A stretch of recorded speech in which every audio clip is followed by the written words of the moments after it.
بسم اللہ۔ اعوذ باللہ من الشیطان اللعین الرجیم، بسم اللہ الرحمن الرحیم۔ الحمدللہ الذی خلق السماوات والارضین،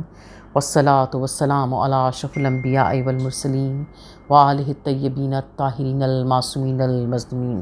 اما بعد فقد قال اللہ تعالی فی کتابہ المجید والفرقان الحمید، انما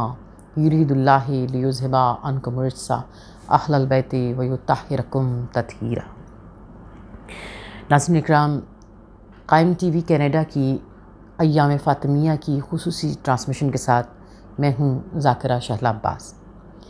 ایام فاطمیہ کے ہم پر کئی حق ہیں۔ شہزادی کونین، ملکہ عصمت و طہارت، خاتون جنت سے منسوب ان ایام کے ہم پر کئی ایک حق ہیں۔ ان حقوق میں سے چند حق کو میں بیان کرنا چاہوں گی۔ پہلا حق یہ ہے کہ ہم تولا اور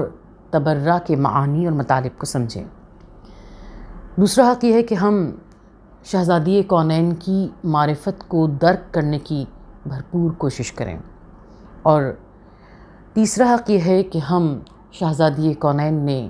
باغ فدق کے چھن جانے پر اس کے مطالبے کے لیے جو خطبہ دیا، اس خطبے کو بار بار پڑھیں، اپنے بچوں کو سنائیں، اپنے بچوں کو یاد کروائیں اور اسے اپنی زندگی میں شامل کریں۔ اس لیے کہ یہ خطبہ محض ایک تقریر نہیں ہے، یہ خطبہ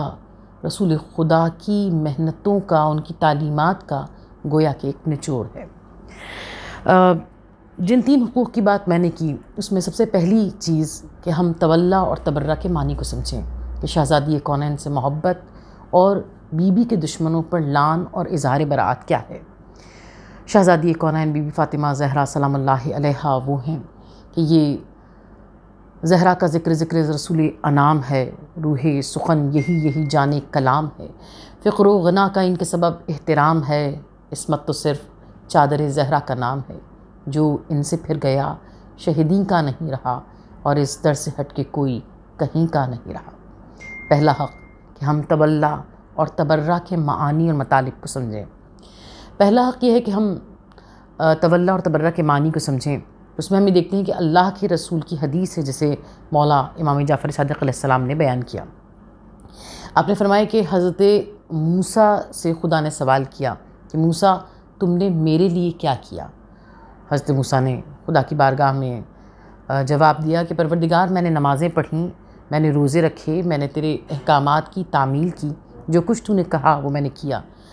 ندائے قدرت آئی کہ موسیٰ یہ سب کچھ تم نے کیا، لیکن یہ تو تم نے اپنے لیے کیا تاکہ تم میرے قرب کو پا سکو، تاکہ تم بلندی کو چھو سکو، تم خدا کے قرب کو پا سکو۔ تم نے میرے لیے کیا کیا؟ خدا کے اس سوال پر حضرت موسیٰ نے پروردگار عالم کی بارگاہ میں عاجزی کے ساتھ ہاتھوں کو جوڑ کر خدا کی بارگاہ میں یہ سوال کیا کہ پروردگار پھر تو ہی بتا کہ تیرے لیے کیا ہے۔ بے شک یہ جو کچھ میں نے کیا، تیرے حکم کی، احکامات کی تعمیل کی، یہ میں نے اپنے لیے کیا کہ میں تیرا قرب چاہتا تھا، میں تیری بارگاہ میں، تیری نگاہوں میں عزت چاہتا تھا، تو بتا کہ تیرے لیے کیا ہے۔ تو آپ نے فرمایا، پروردگار عالم کی ندا آئی، رسول خدا صلی اللہ علیہ وسلم ارشاد کرتے ہیں کہ اللہ کی ندا آئی کہ موسیٰ اگر تم میرے لیے کچھ کرنا چاہتے ہو تو جو میرے خاص بندے ہیں، جن کے صدقے سے میں نے ساری کائنات کو خلق کیا ہے،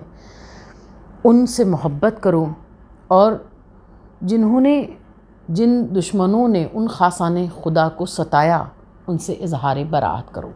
یعنی پہلا حق اتنا بڑا یہ ہے ایام فاطمیہ کا کہ ہم تولا اور تبرہ کے معانی اور مطالب کو سمجھیں۔ پھر میں اس کے ضمن میں تھوڑا سا عرض کروں کہ قرآن میں خود پروردگار عالم نے 40 مقامات پر لعن کی ہے۔ یعنی آج کچھ تھوڑے سے لوگ ہمیں ایسے بھی نظر آتے ہیں جو لعن کرنے کو بہت ہی برا کام سمجھتے ہیں یا غلط کام تصور کرتے ہیں، لیکن پروردگار عالم نے قرآن کریم میں 40 مقامات پر لعن کی ہے۔ اور اظہار براءت کے لیے ہم قرآن کریم میں ہی دیکھتے ہیں کہ حضرت ابراہیم نے اپنی بستی والوں سے کہا تھا جو جھوٹے خداؤں کی پرستش کرتے تھے، حضرت ابراہیم نے ان سے کہا تھا کہ میں تمہارے باطل معبودوں، تمہارے جھوٹے خداؤں سے اظہار براءت کرتا ہوں۔ قرآن کریم میں یہ پروردگار عالم کی بارگاہ میں حضرت ابراہیم نے جو کچھ اس وقت میں کہا، خدا نے اسے قرآن میں شامل کیا، کہ یعنی اس کا مطلب یہ ہوا کہ لعن کرنا یہ حکم خداوندی کی تعمیل ہے، اظہار براءت کرنا یہ انبیاء کا شیوہ ہے، انبیاء کی سنت ہے۔ اس کا مطلب یہ ہے کہ ہم ایام فاطمیہ کے پہلے حق سے آشنا ہو جائیں کہ صرف تولا نہیں، صرف محبت نہیں، تبرہ بھی گویا کہ اتنی ہی ضروری ہے، کیونکہ انسان جب تک اظہار براءت نہیں کرتا، اس چیز سے نفرت نہیں کرتا، تب تک وہ اپنے آپ کو اس سے بچا نہیں سکتا۔ دوسرا حق یہ ہے کہ ہم شہزادی کونین کی معرفت کو درک کریں۔ اچھا، اس سلسلے میں ہم یہ دیکھتے ہیں کہ اللہ کے رسول کی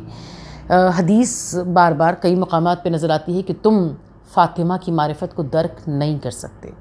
تو کتنا عجیب اور قابل غور مقام ہے کہ یعنی ایک طرف حکم یہ ہے کہ ہم شہزادی کونین، ملکہ عصمت و طہارت، سر الہی، خاتون قیامت کی معرفت کو درک کرنے کی کوشش کریں، اور دوسری طرف یہ اللہ کے رسول کی حدیث ہے کہ تم فاطمہ کی معرفت کو درک نہیں کر سکتے۔ اب بچوں کو سمجھانے کے لیے اس بات کو تھوڑا سا واضح کروں کہ یہ اسی طرح ہے جیسے خدا کی حمد و ثنا کے لیے ہم یہ جانتے ہیں کہ تمام جن و انس مل کر بھی خدا کی تعریف نہیں کر سکتے، مگر خدا کی حمد بجا لانے کا حکم ہے،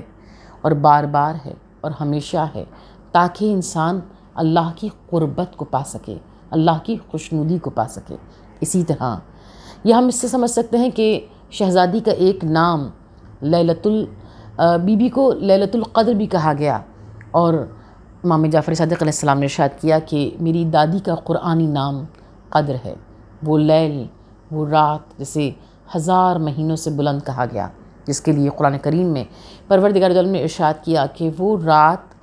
جو 1000 مہینوں سے بہتر ہے، جس کے لیے خدا کا ارشاد ہو رہا ہے وَمَا أَدْرَاكَ مَا لَيْلَةُ الْقَدْرِ، کہ تم نہیں جان سکتے کہ لیلۃ القدر کیا ہے۔ اور اس کے بعد پھر حکم یہ ہے کہ لیلۃ القدر کی معرفت کو درک کرنے کی کوشش کرو تاکہ تم استفادہ کر سکو۔ شاید اس طرح ہم اس بات کو سمجھ سکتے ہیں کہ شہزادی کی معرفت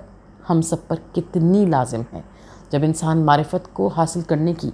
بھرپور کوشش کرتا ہے، تبھی وہ اس ہستی سے استفادہ کر سکتا ہے، تبھی وہ اس کے جگمگاتے ہوئے نور کی روشنی میں اپنے کردار کا محاسبہ کر سکتا ہے اور اپنے آپ کو ان سے قریب کرنے کی کوشش کر سکتا ہے۔ شہزادی کونین بی بی فاطمہ زہرا سلام اللہ علیہا، وہ ہستی جن کے لیے اللہ کے رسول کی ہر حدیث جن کے تعارف میں ایسی ہے کہ اگر انسان اس حدیث کے جملوں پر، ان الفاظ پر غور کر لے تو ممکن نہیں ہے کہ وہ شہزادی کونین کی معرفت کو حاصل کرنے کی کوشش نہ کرے۔ اللہ کے رسول ارشاد فرماتے ہیں ایک مقام پر کہ میری بیٹی فاطمہ وہ ہے کہ اگر کوئی اس کے حق کو سمجھتے ہوئے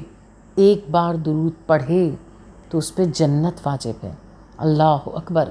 کیا حق ہے شہزادی کونین بی بی فاطمہ زہرا سلام اللہ علیہا کا۔ پھر اللہ کے رسول ارشاد فرماتے ہیں کہ میری بیٹی فاطمہ وہ بلند ترین ہستی ہے کہ جس سے فاطمہ ناراض ہے اس سے خدا ناراض ہے، جس سے فاطمہ راضی ہے اس سے خدا راضی ہے۔ اللہ اکبر، انبیاء میں کسی کو یہ مقام، یہ منزلت حاصل نہیں جو شہزادی کونین بی بی فاطمہ زہرا سلام اللہ علیہا کو حاصل ہے، کہ بخدا حاکمہ کون و مکاں ہے زہرا، بخدا حاکمہ کون و مکاں ہے زہرا، دہن آیات میں قرآن کی زباں ہے زہرا، مصرع حضرت چشتی میں نہاں ہے زہرا، دی ہے شبیر تو شبیر کی ماں ہے زہرا، حق کے پیغام کی تبلیغ میں کیا رکھا ہے، یہ جو ہٹ جائیں تو اسلام میں کیا رکھا۔ ہر عورت کی زندگی کے 3 ادوار ہوتے ہیں، بحیثیت بیٹی، بحیثیت بیوی اور بحیثیت ماں، اور شہزادی ان تینوں ادوار میں منزل کمال پر نظر آتی ہیں۔ اگر ہم شہزادی کو بحیثیت بیٹی دیکھتے ہیں تو کس قدر مقام بلند اور کس قدر عظیم مقام نظر آتا ہے کہ ہے کوئی کائنات میں ایسا کہ جس کے صدقے میں کائنات کی تمام بیٹیوں کو عزت ملی ہو۔ شہزادی کونین بی بی فاطمہ زہرا سلام اللہ علیہا جن کا مقام، جن کا مرتبہ ان کی ولادت سے ہی گویا خدا نے اس بات کو روشن کر دیا کہ فاطمہ جزو رسالت ہیں، فاطمہ سر الہی ہیں، فاطمہ خاتون قیامت ہیں، فاطمہ سیدۃ النساء العالمین ہیں۔ ہم جب شہزادی کونین کی ولادت باسعادت کو دیکھتے ہیں تو نظر آتا ہے کہ جیسے ہم زیارات میں ہم گواہی دیتے ہیں کہ آپ ہستیوں کا نور اصلاب شامقہ سے ارحام مطہرہ میں منتقل ہوتا رہا، لیکن تحقیقی مطالعہ کرتے ہیں تو پھر یہ نظر آتا ہے کہ یہ جو انوار الہی، یہ جو خدا نے ان ہستیوں کا نور کو جو اصلاب شامقہ اور ارحام مطہرہ میں منتقل کیا، اس میں 13 معصومین کا نور ہے، لیکن ائمہ طاہرین ارشاد کرتے ہیں کہ خدا نے شہزادی کے نور کو، ملکہ عصمت و طہارت کے نور کو خدا نے یہ گوارا نہیں کیا کہ اسے اس مقام پر لے کر آئے، بلکہ پروردگار دو عالم نے اسے حجاب عصمت میں ہی رکھا۔ اور جب اللہ کے رسول کو معراج ہوئی ہے تو معراج کا سب سے بڑا تحفہ شہزادی کونین بی بی فاطمہ زہرا سلام اللہ علیہا کی ولادت باسعادت ہے۔ خود اللہ کے رسول ارشاد فرماتے ہیں کہ جب میں معراج پر آسمانوں پر میں گیا تو پروردگار دو عالم نے مجھے ایک سیب عطا کیا، جبرائیل میرے لیے ایک سیب لے کر آئے اور اس سیب میں فاطمہ کا نور تھا، اور پھر مجھے کہا گیا، حکم دیا پروردگار دو عالم نے کہ میں اس سیب کو میں اور خدیجہ نوش کریں، اور اس کے بعد فاطمہ کی ولادت ہوئی۔ اور یہاں میں یہ بھی واضح کر دوں کہ یہ ہمیں سمجھانے کے لیے بیان کیا گیا کہ ایک سیب میں نور فاطمہ کو منتقل کیا گیا، یعنی ظاہر ہے جیسے ہم یہاں بیٹھے بیٹھے دنیا میں رہتے ہوئے جنت کی کسی بھی نعمت کو امیجن نہیں کر سکتے، ہم اس کو ویژولائز نہیں کر سکتے، اس لیے چند چیزیں ہمیں سمجھانے کے لیے دنیا کی چیزوں سے تشبیہ دی گئی، ورنہ یقیناً جب ہم خدا کرے گا کہ ہم شہزادی کی محبت میں جب جنت میں جائیں گے تو ہم شاید اس مثال کو سمجھ پائیں۔ تو جب شہزادی کونین کی ولادت باسعادت ہوئی ہے اور بحیثیت بیٹی آپ کا وہ مقام اور وہ منزلت اور وہ بلندی نظر آتی ہے کہ جب آپ کی ولادت باسعادت کے لیے ہم دیکھتے ہیں کہ پروردگار دو عالم نے سورہ کوثر کو رسول خدا صلی اللہ علیہ وسلم کی بارگاہ میں اس وقت میں بھیجا تھا جب خاتم المرسلین کے 2 بیٹے حضرت خدیجہ سے پیدا ہوئے اور دونوں کا انتقال ہو گیا، اور لوگوں نے آپ کو مقتون نسل ہونے کا طعنہ دیا، یعنی یہ کہا کہ نعوذ باللہ آپ کی تو نسل ہی باقی نہیں رہے گی۔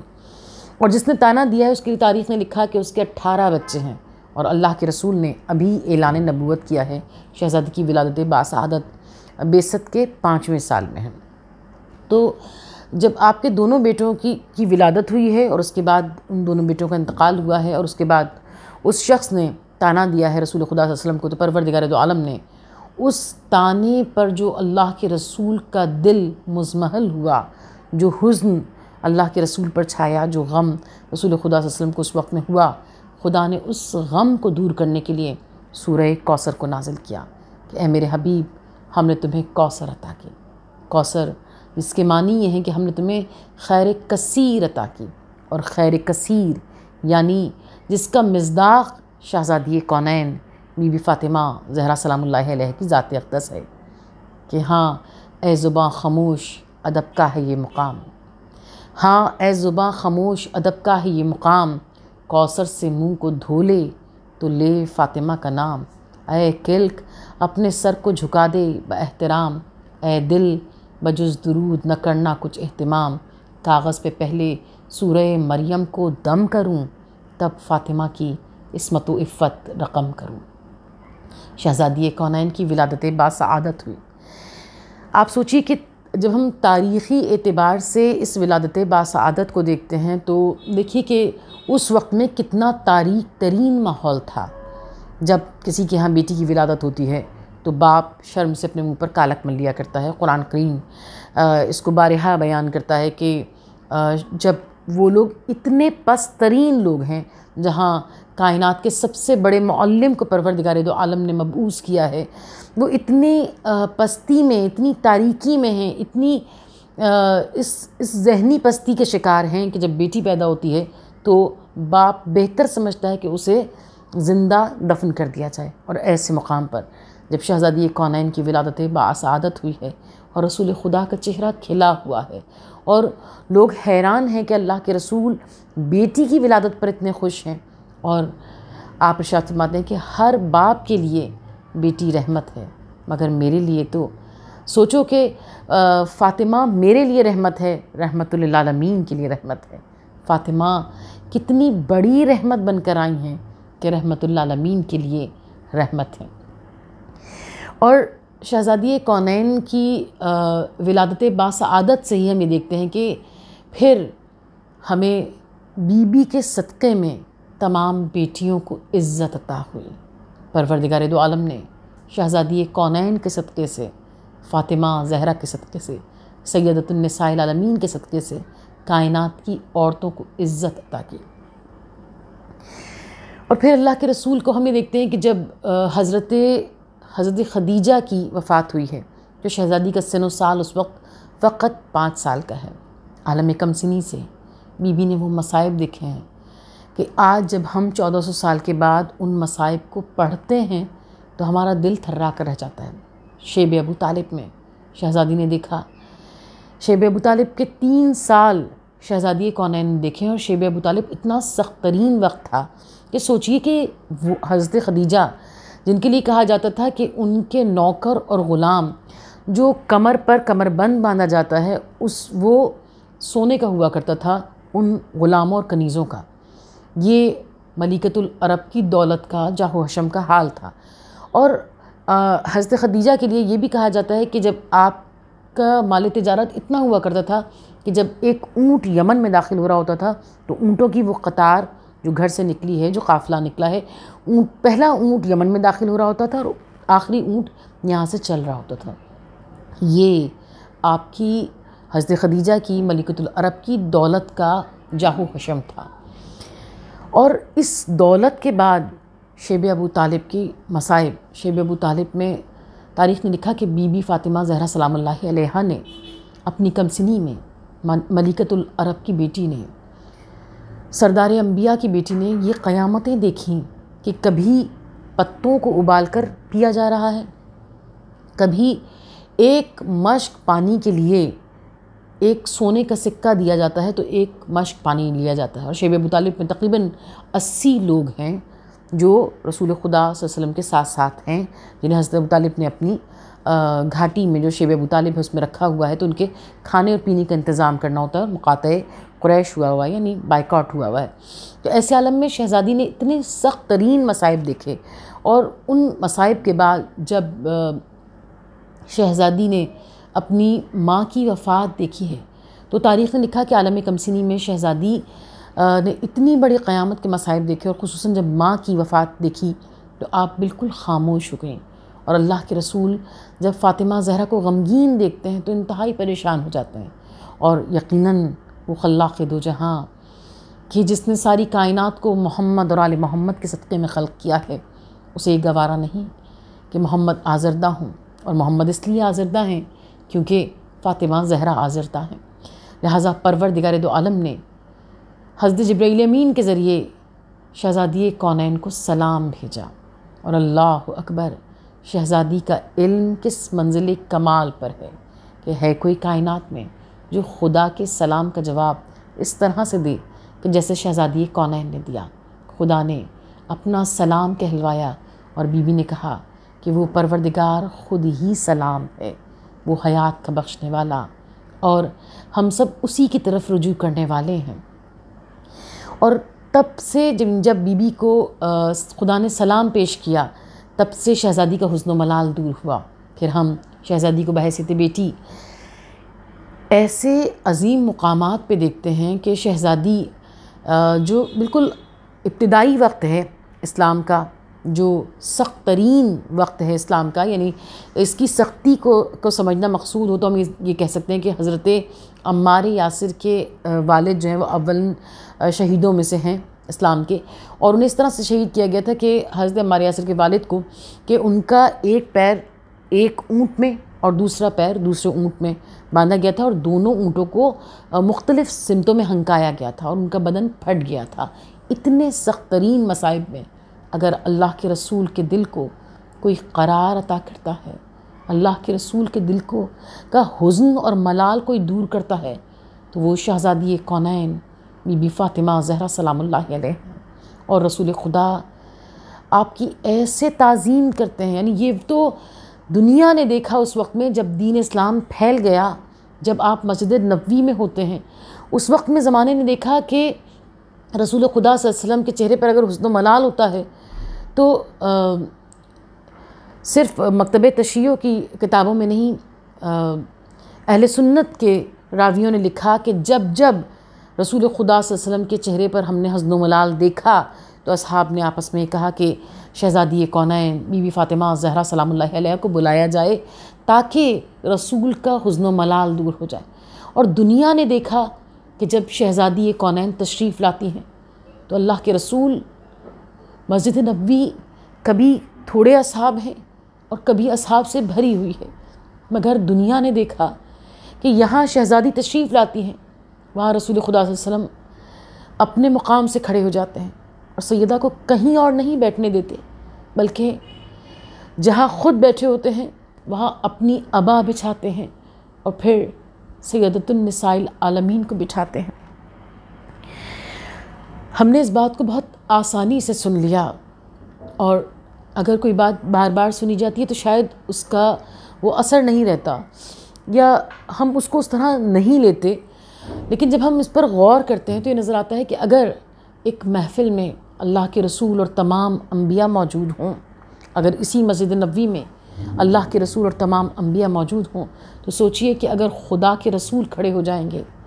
تو کیا حضرت آدم بیٹھے رہیں گے، حضرت نوح بیٹھے رہیں گے، حضرت عیسیٰ بیٹھے رہیں گے؟ یعنی جب رسول خدا شہزادی کی تعظیم کے لیے کھڑے ہو رہے ہیں تو اس کا مطلب یہ ہے کہ تمام ملائکہ مقربین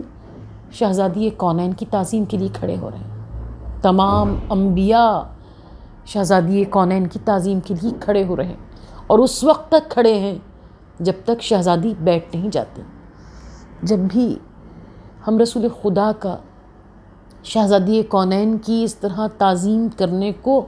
کہ واقعات کو پڑھتے اور سنتے ہیں، ہمارا دل تھرا کر رہ جاتا ہے اور ہمارا ذہن مصائب کے اس ٹکڑے کی طرف جاتا ہے کہ جب شہزادی کونین باغ فدق کا خطبہ دینے کے لیے دربار میں گئیں اور واپس آئی تھیں تو مولا کائنات نے سوال کیا تھا کہ سیدہ میں نے سنا کہ تم اس مقام تک جہاں تمہیں جا کر خطبہ دینا تھا تم وہاں تک نہیں جا سکیں اور تم بیچ میں بیٹھ گئیں، سیدہ کیا ہوا تھا؟ اور شہزادی کونین نے سر کو جھکا کر کہا یا علی. یعنی کتنا مشکل، کتنا اذیتناک ہوگا شہزادی کونین کے لیے بعد رسول اسی مسجد نبوی میں جانا جہاں آپ کے بابا کھڑے ہو کر آپ کی تعظیم کرتے تھے، آپ کو اپنے مقام پر بٹھاتے تھے، آپ کی پیشانی کو بوسہ دیتے تھے، جہاں آپ بار بار ہی کہتے تھے فاطمہ بِضْعَةٌ مِّنِّی، فاطمہ میرا ٹکڑا. اسی مسجد نبوی میں آپ محض 3 دن کے بعد اللہ کے رسول کی رحلت کے 3 دن کے بعد پہنچتی ہیں، اور آپ نے خود یہ ارشاد کیا کہ یا علی میرے لیے اس قیامت صرف یہی نہیں تھی کہ میں باغ فدق کا مطالبہ کرنے کے لیے مسجد نبوی میں گئی، اپنے بابا کی مسجد میں گئی، میرے لیے قیامت صرف یہی نہیں تھی، قیامت یہ بھی تھی کہ جب میں وہاں پہنچی تو میری تعظیم کے لیے سردار انبیاء کھڑے ہوتے تھے. جب وہ کھڑے ہوتے تو ساری محفل کھڑی ہوتی تھی، چاہے اصحاب کا کتنا بھی کثیر مجمع کیوں نہ ہو، لیکن ظاہر ہے جہاں اللہ کے رسول کھڑے ہوں گے وہاں سب کھڑے ہو جائیں گے. اور بی بی کا یہ ارشاد کہ جب میں بابا کے بعد مسجد نبوی میں پہنچی تو یا علی کوئی میری تعظیم کے لیے نہیں کھڑا ہوا. شہزادی کے دل پر ہزاروں قیامتیں ہیں. پروردگار ہمارا یہ ذکر کرنا، یہ ذکر سننا شہزادی کونین کی بارگاہ میں خود رحمت اللہ عالمین رسول خدا صلی اللہ علیہ وسلم کی بارگاہ میں مقبول ہو. پروردگار ان ایام فاطمیہ میں ہمیں جو ہم پر حق ہیں ان حق کو ادا کرنے کی توفیق اور سعادت نصیب فرما.